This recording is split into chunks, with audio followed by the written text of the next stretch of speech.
Hello बच्चों, welcome back to my channel math magic. मैं हूं शशि। आज हम लोग पढ़ेंगे क्लास 9 स्टैंडर्ड का मैथ्स, जिसमें हम लोग पढ़ेंगे एनसीईआरटी बुक के फर्स्ट चैप्टर का एक्सरसाइज 1.6। तो इस एक्सरसाइज में हमें क्या करना है, हमें जानना है कि laws of exponent for real numbers. ठीक है, तो इसमें आपका जो रियल नंबर्स के जो लॉ हैं एक्सपोनेंट फॉर्म में अगर हैं तो वो क्या लॉ हैं, तो वो देखो पहले यहाँ लिख दिए हैं कि if let A and B are real numbers and A greater than zero and B greater than zero, मतलब दोनों वैल्यू पॉजिटिव है और एम और एन भी आपका क्या है, इंटीजर्स है। ठीक है, तो सबसे पहला लॉ, जैसे यहाँ पे बोल रहे हैं लॉज ऑफ एक्सपोनेंट, तो एक्सपोनेंट क्या होता है पहले आप ये समझिए। तो एक्सपोनेंट क्या होता है, जैसे किसी भी नंबर को हम कितनी टाइम्स मल्टीप्लाई कर रहे हैं। जैसे सपोज करो कोई नंबर 2 लिया गया, तो 2 multiplied by 2 multiplied by 2 multiplied by 2 multiply by 2 ऐसे लिखा गया। मतलब यहाँ क्या है कि 2 नंबर्स को हम 5 टाइम्स मल्टीप्लाई किए हैं।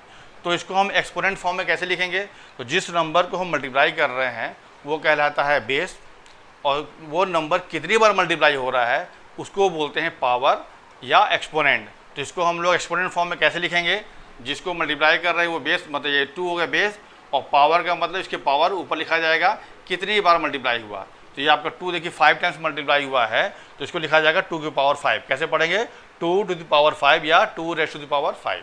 ठीक है, तो ये आपका हुआ एक्सपोनेंट फॉर्म, मतलब ये आपका एक्सपेंडेड फॉर्म हुआ और इसको बोलेंगे एक्सपोनेंट फॉर्म। ठीक, अब इस एक्सपोनेंट फॉर्म में जो भी नंबर दिया रहता है तो उसको अप्लाई करने के लिए हमारे पास कुछ लॉज हैं। वो लॉज क्या क्या है, देखिए सबसे पहला लॉ है कि किसी भी नंबर की पावर अगर 0 है तो उसकी वैल्यू होती है 1। फर्स्ट लॉ सबसे आसान तरीका है क्या क्या, जो कोई भी नंबर है अगर उसका पावर 0 दिया है तो उसकी वैल्यू हो जाएगी 1। ठीक है, जैसे ये पहला लॉ लिखा गया a to the power 0 equal to 1। यहाँ पे एक और वैल्यू कुछ भी हो सकता है। ठीक है, 2 की पावर 0 1, 100 की पावर 0 1, 1000 की पावर 0 1, मतलब किसी भी नंबर की पावर 0 है तो उसकी वैल्यू हो जाएगी 1। क्लियर। सेकंड लॉ क्या कहता है कि अगर दो एक्सपोनेंट फॉर्म में जो नंबर दिया है उसको हम मल्टीप्लाई कर रहे हैं, और कंडीशन क्या है, अगर दोनों एक्सपोनेंट फॉर्म में जो नंबर दिया है उसका बेस सेम है और उसका एक्सपोनेंट या पावर डिफरेंट है, तब क्या होता है, मल्टीप्लाई करने में जब बेस सेम होगा तो पावर सिंपली ऐड हो जाता है। जैसे दो एक्सपोनेंट लिया गया a to the power m multiplied by a to the power n, इसकी वैल्यू क्या हो जाएगी, a to the power m plus n, जो पावर था वो आपस में प्लस होके ऊपर लिख जाएगा। ठीक है, थर्ड लॉ क्या है, जैसे कोई एक्सपोनेंट दिया है उसके भी कोई पावर दिया है, जब उसको ओपन करेंगे तो एक्सपोनेंट में जो पावर दिया है वो और जो उसका होल पावर दिया है वो पावर आपस में मल्टीप्लाई हो जाएगा और बेस सेम रहेगा। मतलब a to the power m की पावर n दिया है तो इसकी वैल्यू क्या हो जाएगी, a to the power m into n, मतलब ये पावर आपस में मल्टीप्लाई हो जाएगा। क्लियर। उसके बाद लॉ क्या, जैसे यहाँ मल्टीप्लाई फॉर्म में था, अब अगर हम डिवाइड करते हैं, जैसे दो एक्सपोनेंट है, अगर बेस सेम है पावर डिफरेंट है, अगर उसको हम डिवाइड कर रहे हैं मतलब तो क्या होगा, जैसे यहाँ प्लस था तो यहाँ मतलब नीचे वाली का जो पावर है वो माइनस में आके यहाँ हो जाएगा, मतलब a to the power m minus n। ठीक है, अगर डिवाइड करेंगे तब।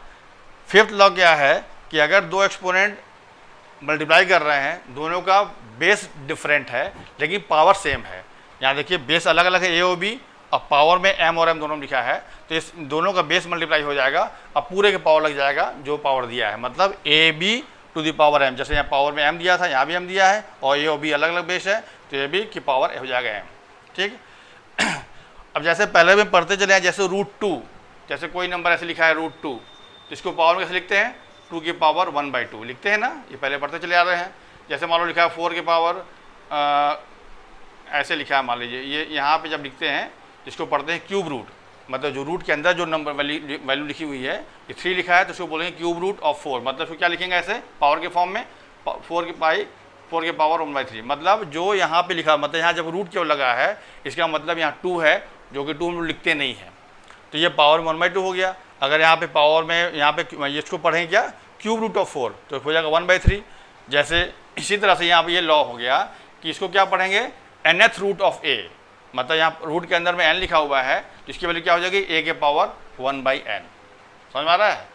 तो ये आपके कुछ लॉज हैं, इसी लॉज को यूज़ करके हम लोग इस एक्सरसाइज के सारे क्वेश्चन सॉल्व कर लेंगे। ठीक है, कॉपी करना तो कॉपी कर लो, हालांकि कोई दिक्कत नहीं है, आप जब पहले से ही पढ़ते चले आ रहे हैं इसको हम लोग, आप कॉपी करना है कॉपी कर सकते हैं। फिर बढ़ते हैं इसके क्वेश्चन की तरफ।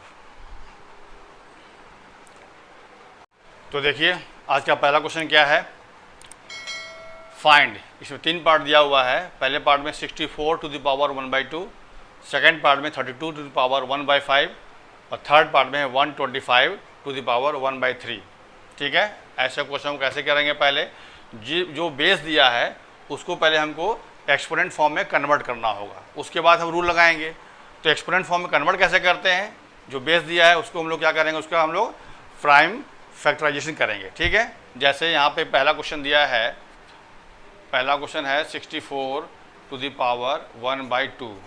तो 64 का पहले क्या करेंगे हम लोग प्राइम फैक्टराइज करेंगे। ठीक है, कैसे करते हैं फैक्टराइज,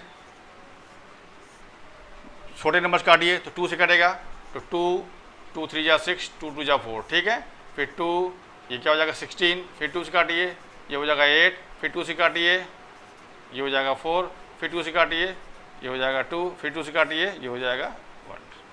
कब तक करेंगे, जब तक कि वो 1 ना आ जाए।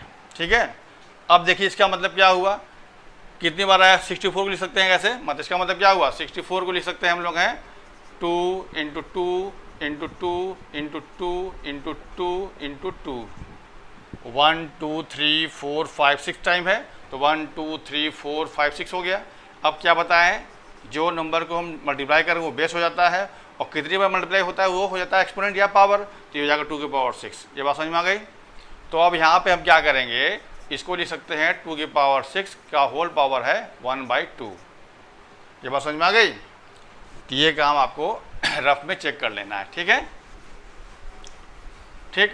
अब इसको सिंपली आप रूल लगाएंगे, जो बता, एक रूल क्या था, बिकॉज रूल है ना एक तो ए की पावर m के पावर था n। ठीक, तो क्या होता है, दोनों पावर आपस में मल्टीप्लाई हो जाता है। तो इसी रूल के हिसाब से जब इसको ओपन करेंगे तो क्या हो जाएगा, 2 की पावर 6 मल्टीप्लाइड बाई 1/2 ये होगा। अब अगर ये कटता है तो काट सकते हैं, तो 6 2 से कट जाएगा, 3 टाइम जाएगा, तो 2 की पावर 3, इसका मतलब क्या हुआ, 2 multiplied by 2 multiplied by 2 that is 8। ये इसका आंसर हो गया, पहले वाले का आंसर। समझ में आ गया। अब यही चीज़ यही लॉ आपको तीनों में लगेगा। तो यहाँ पे देखिए सेकंड पार्ट में क्या है, सेकंड पार्ट में है 32 की पावर 1/5। अब जैसे अभी 64 किए थे, तो 34 देखो इसका हाफ है, तो जब 64 का 2 की पावर 6 आया, तो 2 की पावर 5 का मतलब कितना आएगा 32। जब उसको मल्टीप्लाई करेंगे 2 से तब जाकर 64 आएगा, मतलब जब इसका हम प्राइम फैक्टराइज करेंगे तो वो आएगा 2 की पावर 5। आप करके देख लीजिएगा, वही आएगा। ठीक है, तो ये हो जाएगा 2 की पावर 5 का होल पावर 1/5। अब क्या लगाना है प्रॉपर्टी, वही प्रॉपर्टी जो लिख रहे हैं, मतलब ये रूल है, लॉ, ये है ना लॉ, यही लॉ तीनों में लगेगा। तो क्या हो जाएगा 2 की पावर 5 × 1/5। अब ये 5 और 5 कैंसिल हो सकता है, तो 2 की पावर 1 दैट इज 2। इसका आंसर हो गया 2। ठीक है, इसी तरह से थर्ड पार्ट क्या है, देखिए थर्ड पार्ट का है 125 की पावर में 1/3। अब 125 के जब हम फैक्टराइज करेंगे, ये देखिए 2 से कटेगा नहीं, 3 से भी नहीं कटेगा, 5 से कटेगा, तो 5 से काटिए, तो 5 2 जा 10 और 5 5 जा 25। ठीक है, फिर 5 से कटेगा, तो 5 5 जा, फिर 5 से कटेगा, तो 1 आ गया। मतलब 25 इसको लिख सकते हैं 125 इक्वल टू 5 × 5 × 5, मतलब 5 3 टाइम है, तो 5 के पावर 3 हो जाएगा। ये इसको लिख सकते हैं क्या, 5 के पावर 3 का होल पावर 1/3। ठीक है, अब इसको आप लॉ के हिसाब से ओपन कर लीजिए, तो क्या हो जाएगा, दिस इक्वल टू 5 के पावर 3 × 1/3। अब ये 3 और 3 कैंसिल हो जाएगा, तो 5 के पावर 1 दैट इज 5। ये इसका आंसर हो गया। ठीक है, कॉपी कर लीजिए, बढ़ते हैं अगले क्वेश्चन की तरफ। ये क्वेश्चन नंबर 2, ये क्या है, फाइंड। इसमें 4 पार्ट दिया हुआ है। फर्स्ट पार्ट में है 9 to the power 3/2, second part में 32 to the power 2/5, third part में है 16 टू द पावर 3/4, और फोर्थ पार्ट में है 125 टू द पावर माइनस में है 1/3। ठीक है, देखिए तो पहला वाला पार्ट क्या है, 9 टू द पावर 3/2, तो 9 को लिख सकते हैं 3 × 3, ऐसे लिख सकते हैं। अब 3 × 3 का मतलब क्या हुआ, 3 के पावर 2। ठीक है, अब लॉ लगाएंगे तो क्या हो जाएगा, पावर आपस में मल्टीप्लाई हो जाएगा, तो क्या हो जाएगा 3 की पावर 2 मल्टीप्लाइड बाई 3/2, अब ये 2 और 2 कैंसिल हो सकता है, तो क्या बच गया 3 की पावर 3। इसका मतलब क्या हुआ 3 इंटू 3 इंटू 3, मतलब 3 की पावर 3 का मतलब क्या हुआ 3 को हम 3 टाइम्स मल्टीप्लाई करेंगे, तो क्या आ जाएगा 27। ये आंसर हो गया पहले वाले पार्ट का। ठीक है। सिमिलरली सेकंड पार्ट देखिए क्या है, 32 टू द पावर 2/5। अब इसके पहले वाले पार्ट में बताया गया था 32 को क्या लिख सकते हैं 2 इंटू 2 इंटू 2 इंटू 2 5 टाइम्स, मतलब 2 को हम 5 टाइम्स मल्टीप्लाई करेंगे तो 32 आएगा। इसका मतलब क्या हुआ ये हो जाएगा 2 इंटू 2 इंटू 2 इंटू 2 इंटू 2 की पावर में 2/5। ठीक है। अब इसको अगर लिखा जाए एक्सपोनेंट फॉर्म में तो क्या हो जाएगा ये 2 की पावर 5, मतलब 2 को हम 1 2 3 4 5 टाइम्स मल्टीप्लाई किए हैं तो 2 की पावर 5 हो जाएगा। अब पावर में क्या दिया है 2 की पावर 5। अब इसमें जब हम लॉ लगाएं तो क्या होगा पावर आपस में मल्टीप्लाई होगा, तो क्या हो जाएगा ये 2 की पावर 5 मल्टीप्लाइड बाई 2/5। ठीक है। अब ये 5 और 5 कैंसिल हो जाएगा तो क्या आएगा 2 की पावर 2, तो क्या हो जाएगा 2 इंटू 2 दैट इज़ 4। ये आंसर हो गया सेकेंड पार्ट का। ठीक है। अब आइए थर्ड पार्ट में, ये क्या है 16 टू द पावर 3/4। तो 16 का मतलब क्या हुआ 2 इंटू 2 इंटू 2 इंटू 2, मतलब 2 को हम 4 टाइम्स मल्टीप्लाई करेंगे तो क्या हो जाएगा ये देखिए 2 इंटू 2 इंटू 2, ठीक, कि पावर में 3/4, तो क्या हो जाएगा 2 की पावर 4 के पावर 3/4। अब इसको ओपन करेंगे तो पावर आपस में मल्टीप्लाई होगा, मतलब 2 की पावर 4 मल्टीप्लाइड बाई 3/4। यहाँ से 4 और 4 कैंसिल हो सकता है तो 2 की पावर क्या बच जाएगा 3, that is 2 into 2 into 2 that is 8। ये आंसर हो गया थर्ड पार्ट का। ठीक है। एंड लास्ट पार्ट क्या है फोर्थ पार्ट में 125 की पावर में -1/3 दिया है। इसका मतलब क्या हुआ 5 इंटू 5 इंटू 5, मतलब 125 को लिख सकते हैं 5 के पावर में 3, मतलब 5 इंटू 5 इंटू 5। तो ये क्या हो जाएगा 5 टू द पावर 3, मतलब 5 क्यूब का पावर क्या दिया है 1/3 माइनस में। ठीक। अब इसको जब हम ओपन करेंगे तो क्या हो जाएगा 5 के पावर 3 मल्टीप्लाइड बाई माइनस में 1/3। ठीक। अब ये हो जाएगा 5 के, ये 3 कैंसिल हो जाएगा तो 5 के पावर -1 बचेगा। अब जब किसी एक्सपोनेंट में पावर में नेगेटिव आ जाए उसको पॉजिटिव करने क्या करना होता है, इसको सिंपली 1/, में कर दीजिए तो 1/5। ये आंसर हो गया। अगर 5 के पावर -2 होता तो 1/5 स्क्वायर, मतलब 1/25।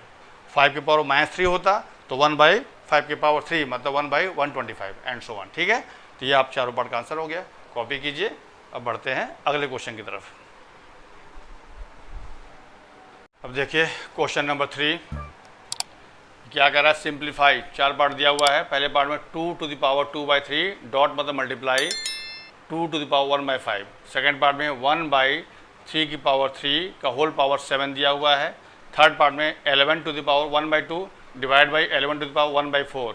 और फोर्थ पार्ट में 7 टू द पावर 1/2 डॉट मतलब मल्टीप्लाई 8 टू द पावर 1/2। ठीक है। अब देखिए इसको सॉल्व करना है तो पहला वाला पार्ट देखिए क्या है 2 के पावर 2/3 डॉट 2 के पावर 1/5। अब देखिए यहाँ पे क्या है दो एक्सपोनेंट को हम मल्टीप्लाई कर रहे हैं, दोनों का बेस सेम है। क्या बताया गया रूल क्या लगेगा, जब बेस सेम होता है तो पावर आपस में प्लस हो जाता है, मतलब यहाँ कौन सा रूल लगेगा अब ये लिखते हैं रूल। देखिए क्या हो जाएगा, ये बेस सेम है तो 2 की पावर क्या हो जाएगा, दोनों का पावर आपस में प्लस हो जाएगा, मतलब 2/3 प्लस 1/5। ठीक है। क्यों होगा, यहाँ लिख रहे हैं because a to the power m into a to the power n equal to a की पावर m प्लस n। ये प्रॉपर्टी, ये लॉ लगा इसमें। ठीक है। अब इसको सिंपली आप पावर को ऐड कर लीजिए। तो ऐड करने का कैसे ऐड करेंगे, एलसीएम लेंगे तो 3 और 5 का एलसीएम क्या आएगा 15, तो ये इसका एलसीएम हो गया 15। ठीक है। यहाँ क्या आएगा 3 5 जा और 5 2 जा 10, और ऊपर क्या होगा सॉरी यहाँ क्या होगा 5 3 जा और ये 3। ठीक है। ये हो जाएगा 2 के पावर 13 1/15, ये इसका आंसर हो गया। ठीक है, पहले वाले पार्ट का लॉ कौन सा लगा, ये वाला लॉ लगा। ठीक है, अब आइए सेकंड पार्ट में।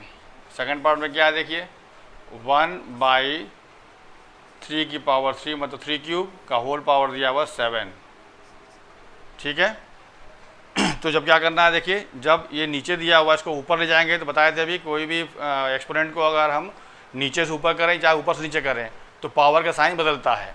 ठीक है, तो यहाँ पे क्या होगा, ये ऐसे देखिए, एक लॉ ऐसे था ना, ये A/B अगर ऐसे है कि पावर n दिया हुआ है, तो ये वाला पावर जो है दोनों मिले जब ओपन करेंगे तो A के पावर n और B के पावर n ऐसे हो जाएगा, मतलब ये पावर इसके साथ भी आएगा, इसके साथ भी आएगा। तो वही काम यहाँ कर रहे हैं। देखिए तो क्या हो जाएगा, 1 to the power 7/3 के पावर 3 × 7 ऐसे होगा।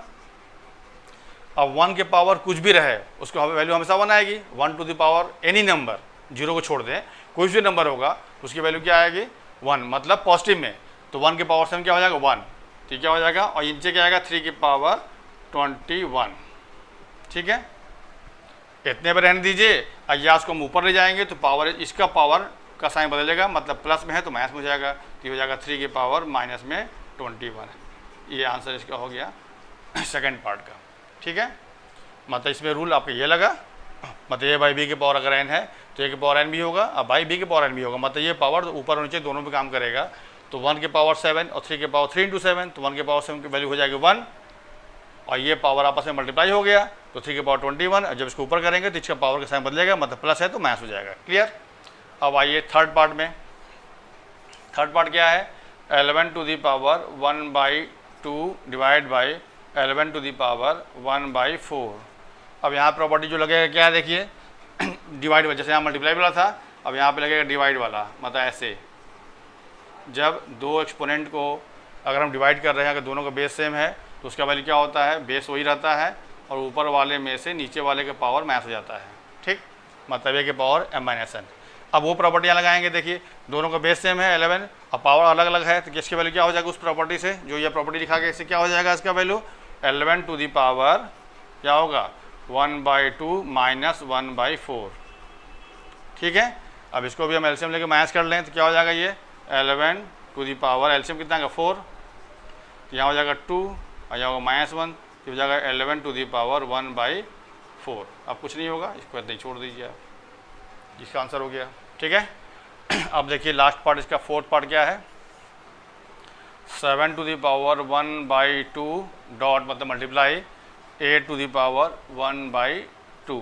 ठीक है, अब यहाँ पर देखो क्या है, दोनों का बेस अलग अलग है। एक प्रॉपर्टी बताया गया था ना, A के पावर n और B के पावर m, तो क्या होता है ये AB के पावर m, मतलब दोनों बेस आपस में मल्टीप्लाई हो जाएगा और जो पावर दोनों का सेम था वो पूरे का पावर आ जाएगा। वही काम यहाँ करना है। देखिए यहाँ पे 7 और 8 अलग अलग है और पावर सेम है, तो क्या होगा, इसका बेस आपस में मल्टीप्लाई हो जाएगा, मतलब 7 × 8 और पावर में क्या हो जाएगा 1/2। ठीक है, अब 7 × 8 = 56, ये पावर में क्या होगा 1/2। अगर ये सॉल्व होता है सॉल्व कर लेते हैं, लेकिन इसको सॉल्व करने में इसकी वैल्यू क्या रूट पॉइंट में आएगा, तो आपको एज इट छोड़ दीजिए तो इसका आंसर हो जाएगा। क्लियर, कॉपी कर लीजिए इसको। इस क्वेश्चन के साथ चैप्टर नंबर सिस्टम के सारे एक्सरसाइज क्लियर हो गए। अब किसी नए चैप्टर के साथ मिलेंगे अगले वीडियो में, तब तक के लिए थैंक्स।